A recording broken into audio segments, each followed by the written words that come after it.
Olá, seja muito bem-vindo, muito bem-vinda à TV Bellinzoni. Eu sou o Filipão, sou consultor técnico em tintas e nesse treinamento nós vamos falar especificamente de rolos de pintura e trinchas para pintura.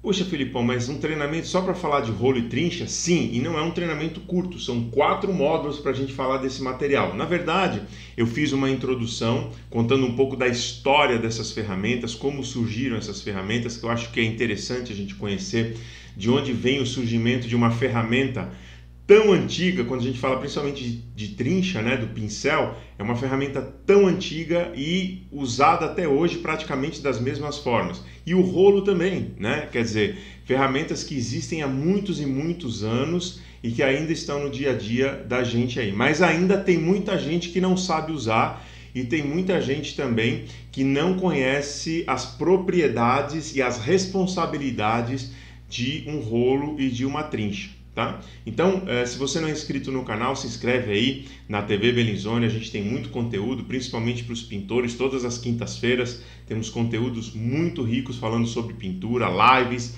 e muitas informações para você que quer saber a respeito do mundo da tinta. Bem, como eu disse, esse treinamento será feito em 4 módulos, né?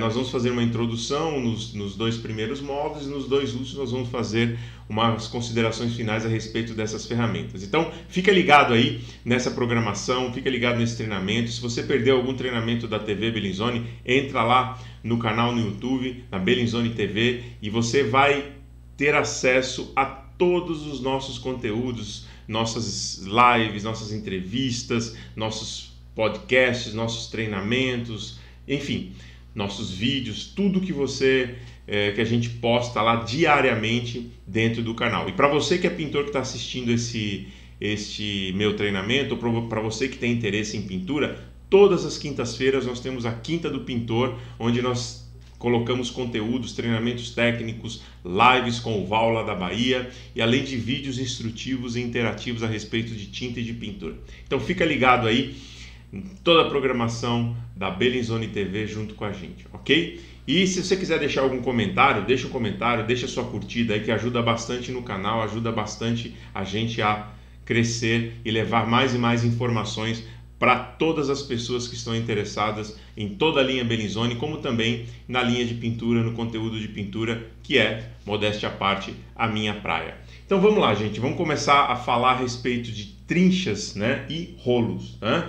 Então vamos contar um pouco da história. Muitos artistas rupestres antigos usavam os dedos para pintar. Outros também usavam ferramentas. Olha, a gente está falando de 10 mil, 12 mil anos atrás, né? E outros também usavam ferramentas. Algumas pessoas usavam o musgo, né, que é aquela pequena vegetação que é bem pequenininha mesmo, com galhinhos muito fininhos e mais delicada, o musgo mais seco, né, para fazer as pinturas. Usavam as penas dos pássaros, né? Os líquens também são vegetações bem pequenas, bem delicadas, e galhos como pincéis em tecidos de mistura. Há até lugares onde parece que as pessoas criaram um efeito de aerógrafo, olha que legal, soprando tinta através de ossos ocos. Então, quer dizer, o homem, desde que o mundo é mundo, desde que a história é história, o ser humano ele sempre quis se comunicar, ele sempre quis demonstrar a sua arte, o seu trabalho, na forma de cores, na forma de desenhos, na forma de efeitos. Quer dizer, isso veio com o ser humano e vem com o ser humano até hoje. Logicamente nós temos uma evolução muito grande desse mundo das tintas, mas como o tema aqui são rolos e trinchas, eu queria justamente mostrar para vocês que desde essa época, né, das épocas rupestres, né, dos desenhos rupestres nas cavernas e nas rochas, o homem ele tinha como transferir a tinta. A gente vai ver mais ou menos que tipo de tinta que ele usava nessa época, mas ele já tinha como transferir essas tintas para a superfície. Ele precisava transferir isso de alguma forma. Então dedos e, como a gente viu aí, musgos e outros tipos de materiais eram usados. Mas vamos em frente. As tintas, né? Eu coloquei entre aspas aqui porque isso não era tinta. Os povos antigos misturavam gordura animal, né, que era um fixador, né? Servia como um fixador ou um veículo, né? A gordura animal, ou até mesmo a saliva, né? Com pigmentos para fazer essas tintas, que não podem ser chamadas de tintas.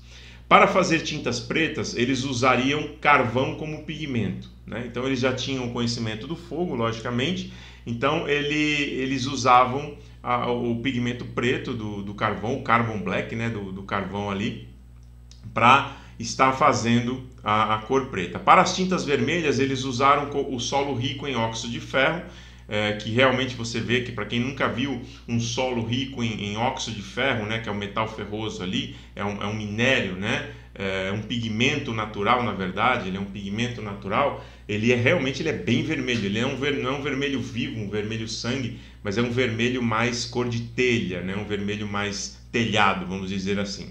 Em alguns casos, eles podem ter criado outras opções de cores, usando sucos de frutas vermelhas, raízes esmagadas e até sangue. Bem, logicamente não existia uma tinta, não existia um produto para que houvesse a pintura, para que houvesse a demonstração da arte, a demonstração da comunicação por parte desses seres humanos. Então eles usavam o que eles tinham à mão e o que eles sabiam que poderiam chegar num resultado satisfatório.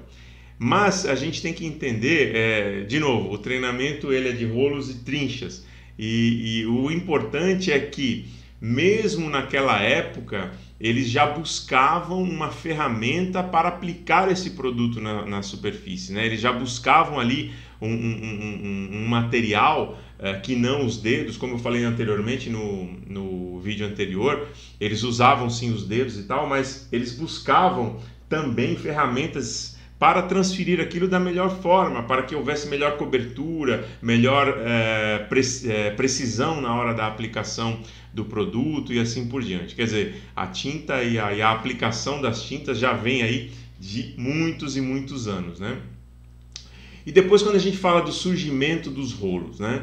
No Canadá, olha aqui, ó, isso aqui é história também. No Canadá, Norman James Blakey inventou um rolo de pintura em 1940.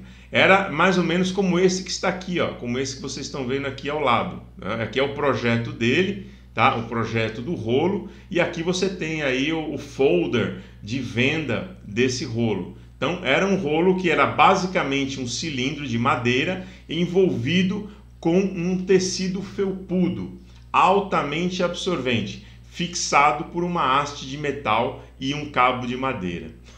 Olha só, qual que é a diferença dos rolos que nós temos hoje em dia, né? O conceito, eu quero dizer, o projeto, eu quero dizer, né? É o mesmo projeto, né? É a mesma coisa. Logicamente, o rolo aqui é notável que ele é um rolo não tão longo, né? Um rolo mais estreito, né? Hoje nós temos rolo aí de 50 centímetros de comprimento, por aí vai. Esse aqui deve ter por volta de uns 20 centímetros ou 15, 20 centímetros, mais ou menos, não deve ter mais que isso. Então ele é mais curto do que o rolo tradicional de 23 centímetros que a gente usa, mas é o mesmo conceito. Por que o rolo foi desenvolvido pelo Norman James Blakey em 1940? Para acelerar o processo de pintura.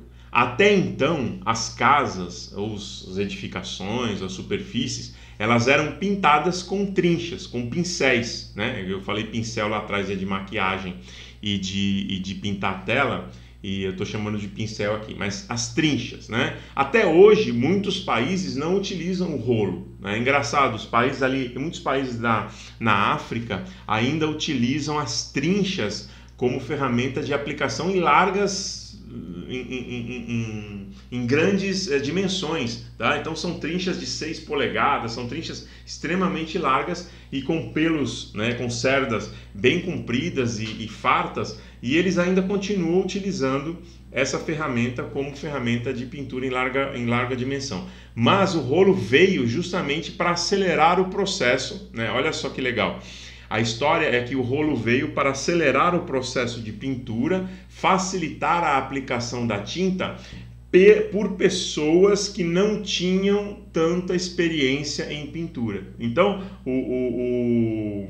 o conceito de faça você mesmo, lá no Canadá, na América do Norte, ele é muito forte e há muitos anos. Então, o Norman James Breakey, quando ele inventou esse rolo, ele falou, não, eu quero que esse rolo sirva para as pessoas que não sabem pintar ter uma facilidade maior na pintura. Então, logicamente, o conceito é o mesmo de hoje. O rolo ele absorvia a tinta e quando entrava em contato com a superfície, ele transferia boa parte dessa tinta contida nesse rolo para a superfície. Então, o conceito era esse. E de entregar um acabamento mais uniforme, né?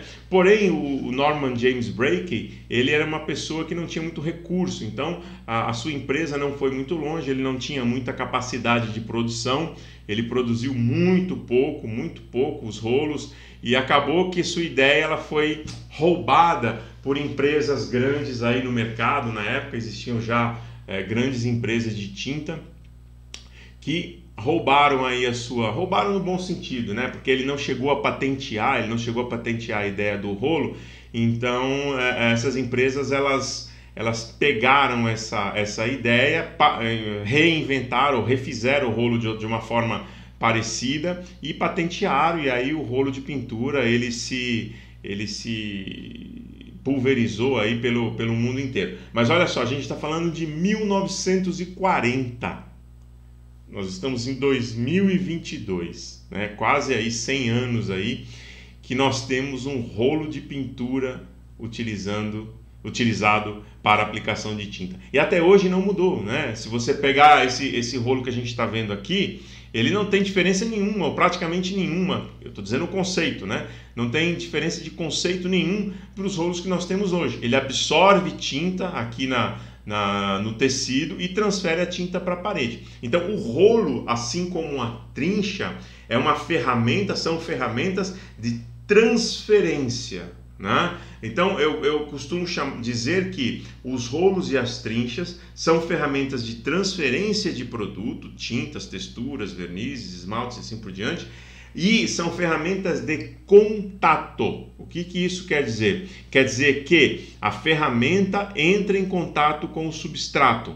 Ao contrário de um airless, por exemplo, ao contrário de uma pistola de pintura, ao contrário das pinturas em pó, aonde a ferramenta não entra em contato com o substrato, somente a tinta. Então, quando você tem uma ferramenta de contato, quer dizer, rolo e trincha, que entra em contato com a superfície, você tem alguns cuidados que devem ser tomados, algumas observações que devem ser feitas e que eu vou te dar ao longo desse treinamento algumas dicas para você observar se a sua ferramenta, se a sua trincha e se o seu rolo, ele realmente está de acordo, ele está de boa qualidade, ele está performando como ele deve, tá? Afinal, né, gente, desde 1940 até 2022, não é possível que a gente não tenha evoluído o suficiente para ter um rolo de pintura que faça o seu trabalho perfeitamente. Então, fica ligado aí que a gente vai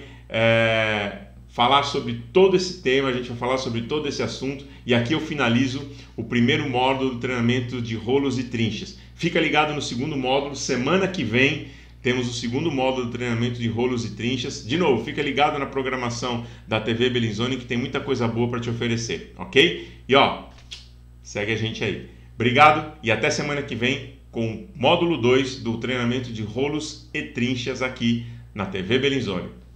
Até mais.